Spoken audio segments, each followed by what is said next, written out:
This is the 2024 Honda Accord Hybrid Sport L. Is it better than the internet says it is? Hey everybody, it's Tom from Vehicle Visionary. Carrie and I are at Holmes Honda today. We hope you're having a great day, and we're going to tell you all about this model. Depending on what you know about it, what you may not know, the internet says that it just doesn't look that great anymore. It's not as good as it used to be. I'm curious to know what you think based on what we show you in today's video. There's a link in the description of the video. If you live in or around the Northwest Louisiana area, you may want to come in and buy this urban gray Accord. Has a black interior.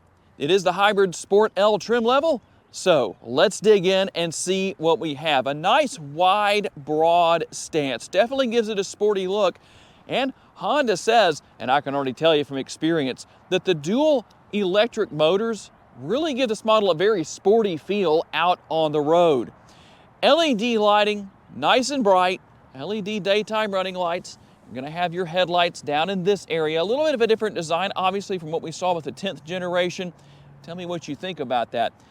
It's always good to move forward, but you're always going to have people that say, I don't like that. It's always interesting to see why. Now, one thing that you won't find here is going to be fog lights. On a vehicle like this, I don't think that's as big of a deal because you're already so low to the ground with the lighting. These lights are nice and bright.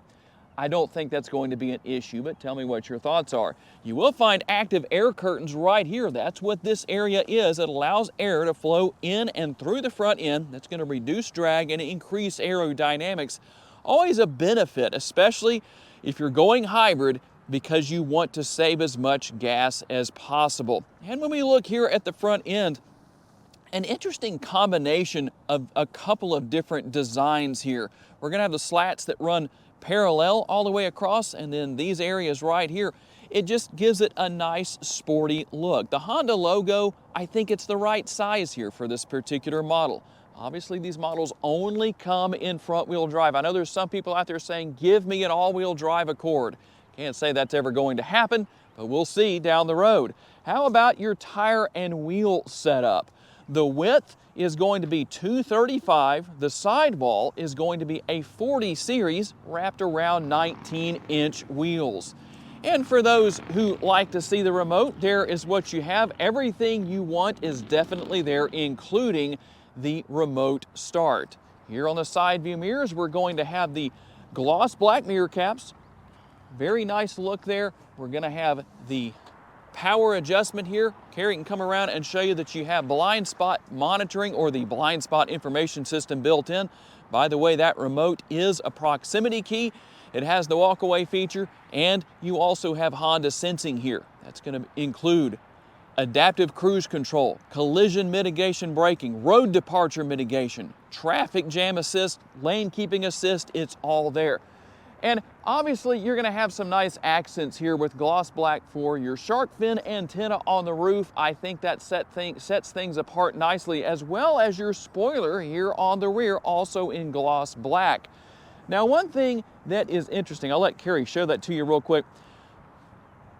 Man, before we get to cargo capacity, if you haven't looked at the new Accord that came out for 23, obviously, you'll notice that gone are the crab claw or stapler style tail lights. LED back here, a nice look. I think that looks a little more modern. Now, let's talk about something that is unusual for a hybrid here. Whether you go hybrid or whether you go non-hybrid with the Accord, the cargo capacity stays the same at 16.7 cubic feet. Now, one thing that I know a lot of people, I'm going to give me just a second here to get these seat belts undone that should have already been undone. Here we go. Try and do that in record time. One thing I know a lot of people are going to complain about, no spare tire. That is true. However, you can buy a spare tire kit. The tire mounts in here perfectly, so there is an option for that. For those of you who are saying, Tom, I'm anti-turbocharger. What are my options with the Accord for 2024? This is your only option to go hybrid, because you have a 2-liter naturally aspirated 4-cylinder mated to dual electric motors. We talked about that earlier. Combined 204 horsepower, not too bad.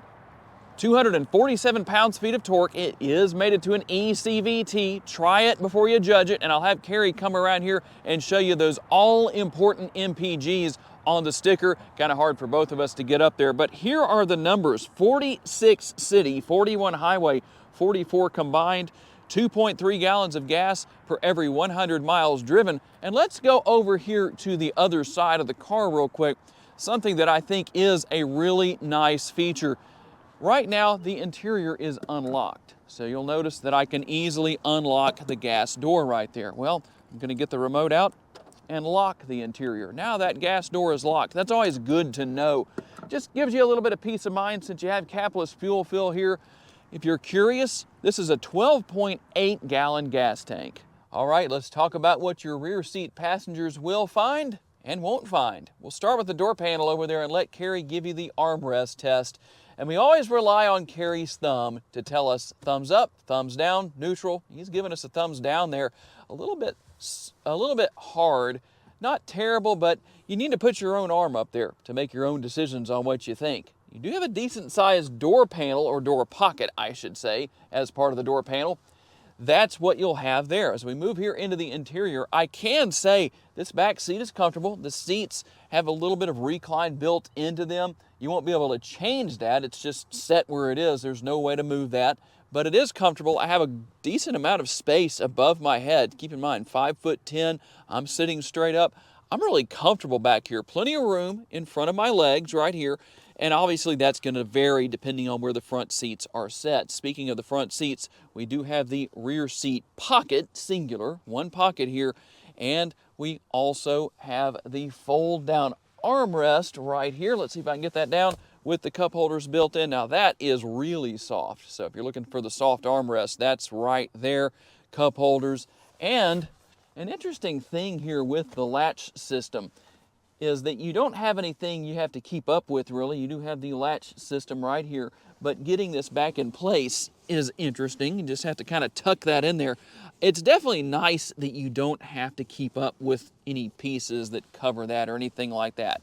Now what's missing back here is the rear air conditioning vents, and you can see there's nothing here. No USB connectivity either. Now there is a solution for the lack of USB connectivity. If you get a 12-volt adapter that has USB adapters built into it, well, there is a USB port, or excuse me, a 12-volt power outlet in the center console, and you should be able to run that back to your rear seat passengers back here, even with that lid closed. So there is an option for that in this interior. It's not huge, it's not tiny, but I think that the airflow will still be fine even with just the front air conditioning vents. So for those of you who are saying, okay, Tom, the Hybrid Sport L, what will it cost me at Holmes Honda? $36,425 is what's on the sticker. Let's see what else you get for the price. A 4-way adjustable passenger seat. You'll have a 10-way adjustable driver's seat, heated and heated and power, which you'll find here. So that's always a good thing. And as we take a look at the door panel over there, you're going to have not only a larger armrest and a larger door bin, but that armrest has a little more padding built into it. So get the thumbs up on that one from Carrie in case you were wondering. So for those of you who have armrest snobs in your life and door bin snobs, this is going to be the right place to go, that's for sure. And we'll go ahead and have Carrie hop on here into the interior and show you what we're going to find as far as the dashboard area goes. Let's take a look at the design over here. A really clean, basically seamless look between the air conditioning vents and the areas of the dash that are not part of that air conditioning vent.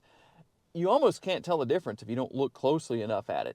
It really looks clean that way. And you do have some gloss black trim around that area.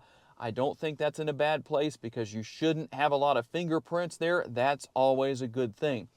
And we also have the wheel lock key box. We don't ever find any gloves in there, so we're renaming it the wheel lock key box. That's what's inside of that bag, your wheel lock key. If you ever need to change your tire, if you get that spare tire kit, then you can take advantage of that.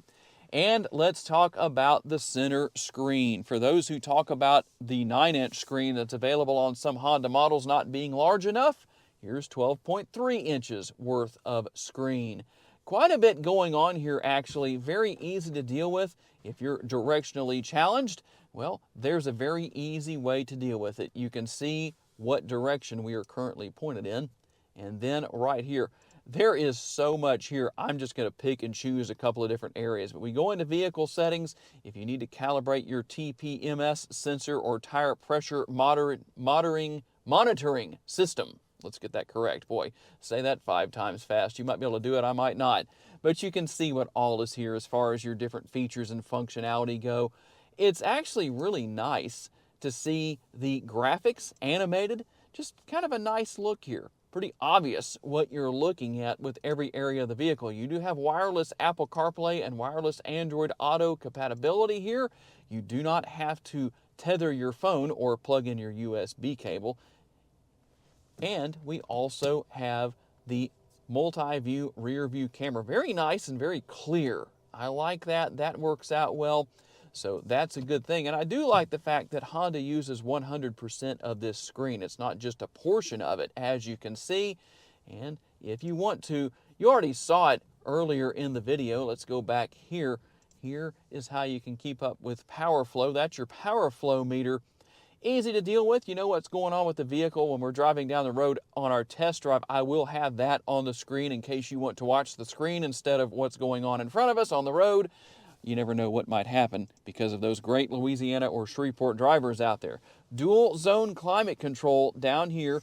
You can sync both sides together. You do have heated seats, heated only. I accidentally slipped and said ventilated with that earlier, but they are not ventilated. I wouldn't want them to be ventilated today. It is way too cold outside. And USB ports here in the front. Now, I am surprised at the lack of a wireless charging pad, but that's what you have. But a big bonus for a lot of people who say, Tom, I am anti-push button shifter. Get rid of that. Well, you don't have to worry about that here. Nothing unusual. The Accord has had a traditional style shifter, or maybe what we could call more of a conventional style shifter, for a long time. And here's your drive mode selector. I'm going to let Kerry show you all of that when he gets over here and gives you Kerry's driving lounge. And we also have our power parking brake and brake hold mode. Brake hold mode is something that can be very handy in a lot of stop and go traffic. If you're going to be stopped for a while, you don't have to worry about anything. Once you come to a stop, the brakes stay engaged until you touch the gas pedal again. So, depending on your situation, that could be useful. Cup holders right here, and the lid for the center console doubles as an armrest. Depending on who you are and where you set your seat, well, that might work really well for you. Could it stand to be a little bit higher? It probably could, but I don't know that it would look right for a mid-size sedan. Hard to say. But there is the interior of the center console, a reasonable amount of size. You also can see that the 12-volt power outlet is right there that I was talking about earlier in the video. Plenty of space in there, so you can put a lot of different items in there. We also have the sunroof right here. It is conventional size. It does tilt and slide open. You have your manual shade right here that you can bring forward or back if you want to. And the control for everything where that is concerned is right here, not right here, right here. Let's get that right. You know what this is, I'm sure. We're not going to test that today, but you can see what's here on the upper console. You also have your sunglass holder right here. How many of you would like to see a conversation mirror in the Accord? If you're not familiar with what that is from Honda, it's a mirror that's right here, and you can actually position the mirror where you can see what's going on in the back seat. Just don't watch it while you're driving down the road. Hey everybody, Kerry here for Kerry's Driving Lounge. Honda Accord Hybrid Edition. I'm not familiar with this vehicle, so let's hunt and peck through this thing together. So let's start with the usual things here that I like to talk about. Here are your seat memory controls. 2-seat control, driver's side, none on the passenger side. There are your mirror controls, your door unlock, window lock, your automatic up-down on windows on both sides, on the front. Window controls for the back, but they're not automatic. Down here in the kick panel area, there's a trunk release. Right there, there's the release for the hood. You have a dead pedal for your left foot, right there. And you can see the nicely designed gas and brake pedal. You have your switch here for your lever here for your telescope and tilt steering wheel. Everybody knows how to work those. And that's really about it on that side of the steering wheel. On the steering wheel itself, you have your usual controls there for volume, station, forward and backward, and the button to talk to the vehicle. You have your headlight controls here, I'm going to show you an interesting feature on that when I turn the car on. Off, automatic, your park, and your headlights. And then you have your wiper control switch over here. On the right side of the steering wheel, you have your cruise control, start, stop, reset, and cancel, your distance control on that, and your, looks like your lane departure warning switch there. Airbag, plastic, not leather, but you know, it is what it is. Nice looking 3-spoke steering wheel, nice and not overly thick, but thick enough, and it feels good in the hand. No problem there. And you also have paddle shifters. There's your up, and there is your Actually, regenerative braking. down. Tom calls those regenerative braking. They look like paddle shifters to me. So it's a sporty look either way. So we're going to turn the car on. Here's the power switch right here for the brake. And let's see the animation. So there's the animation when you turn the vehicle on. We do not have heads-up display, I don't believe. No, we don't. But here we go on the dashboard. You have your fuel for your battery. Not fuel for battery, but your battery charge remaining. Low and full right there. On the left side, you have the... What is this window right here, Tom? Do you know what this window here is? Which one? It goes up... Oh, the charge. It goes up from green to 100. How much? It looks like a power reserve gauge. It looks like right there on the left side, because the right side is your speedometer because it has miles per hour on it. You have a feature right in the middle of the vehicle of the car dashboard. You see a car right there. I'm going to turn on the headlights. You see how I touch the brake lights? You get a brake light symbol there. When you turn on the headlights, the vehicle shows you that your headlights are on. And then, when we put the vehicle in drive, see how the vehicle moves down, preparing for action. That's very interesting. I don't think any other vehicle does that. You have your driving modes right here. I showed you your fuel over here. You have fuel, empty and full. There's also the fuel gauge button here that shows you what side your fuel door is on, which is going to be on the driver's side. And there's also the indication that it shows whether you're wearing seatbelts or not, or whether your parking brake is on, which I do have the parking brake on right now. The drive mode selector button is right here. And on the screen, we're gonna go through drive modes. We have sport, normal, economy, and then there's an individual button. There we go, there's individual. You press that, and then you can customize your driving settings how you want them, your powertrain settings, your steering feel settings, your accessories, and your gauges. Right now they're all in normal, but then you can set those different ways as you may want them. Econ, normal, sport for each one. Steering, you have normal or sport. On your accessories, you have normal and economy. And under your gauges, you have normal or sport. When I push sport, they simply just turn red. Other than that, they're the same. There's a volume button right there on top. It's kind of small, but it is easy to get to. It doesn't toggle, it just turns. And we have your visor, which I like visors. There's your light for the visor. It does come out. There's not a second visor in the front, but this visor does stretch out pretty decently. And you also have another feature that I like a lot on cars is the adjustment for the seat belt for the height of the driver or passenger.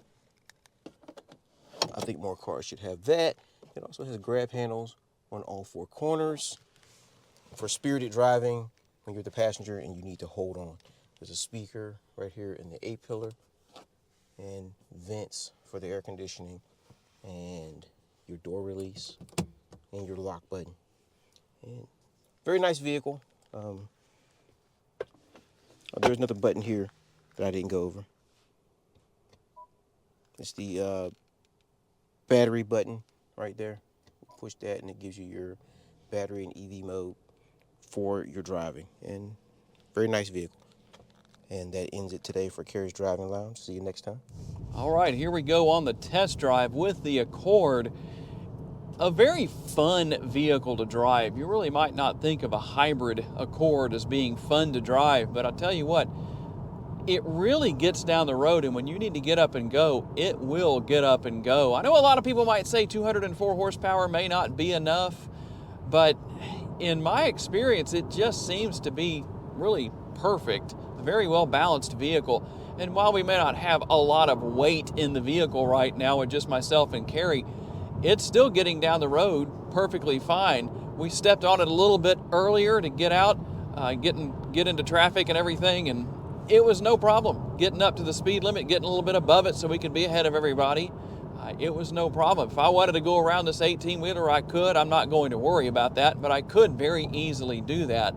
So acceleration, not a problem. In fact, I've been told by somebody who drove one of these through Dallas traffic at 80 miles an hour that after doing that for a little while, they were still at 44 miles per gallon on their MPGs. So very interesting to know about that. I know that may not be a lot of our daily driving experiences, but that's what I was told, so it's good to share that with you. But when it comes down to it, not only is the ride quality good, it handles well, it steers really well. Some people I know are going to say they want all-wheel drive. I'm always curious to know. I guess you must live in an area where all-wheel drive is more useful. Here in Northwest Louisiana, not so much, not a big deal, but we're good with front-wheel drive or rear-wheel drive, which obviously you can't get the Accord in rear-wheel drive. But the other thing that I really like here, besides a nice balance of a comfortable ride quality, great handling, and you can get up and go when you need to get up and go, is the fact that you also have technology here that is super simple to learn and use. And so if you're one of those people that's been holding on to your Accord since maybe 1990 or something like that, that is not out of the question, or whatever vehicle you might have right now, and you're considering an Accord hybrid and saying, you know what, I'd like something that's going to be a fuel sipper, but when I need to get up and get down the road, it will do that and no problem. Well, this is definitely a good option.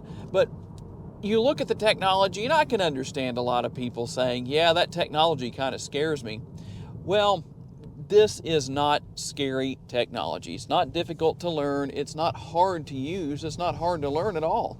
In fact, we had to learn this at one point when they first came out with it a few years ago, and it wasn't difficult to do. So I think everybody can learn this technology in a very simplistic manner. So one way or another, a very well-balanced vehicle. For those of you who want something larger than a 9-inch touchscreen, well, here's your option for that with 12.3 inches. There's a lot going here. I'm curious to know, however, if there's something you were hoping to see in these Accords when the 11th generation came out that isn't here, tell me what that was. Okay, it's your turn to leave a comment now and tell us what you think. Is the 2024 Honda Accord Hybrid Sport L better than the internet says it is? There's a lot of people that say it looks like a Ford Taurus. They just never give the generation. I guess it's a couple of generations before the Taurus was axed by Ford. But tell me what you think about this model. I know a lot of people have told me in different comments on different videos that this car has grown on them. This 11th generation has begun to gain their interest. So tell me what your thoughts are. I want to say a special thanks to our friends here at Holmes Honda for loaning us this Accord Hybrid Sport L for the day. And a special thanks to each and every one of you for being kind enough to give us the opportunity to give you a vision for your next vehicle. If you enjoyed this video, make sure to hit the like button. That helps us out a lot. Subscribe if you haven't done so already. That way you don't miss any future videos. Tell us what vehicles you want to see us review. And if you would like to learn about additional vehicles you may wish to consider purchasing, check out the video that's on the screen right now, and we'll see you there.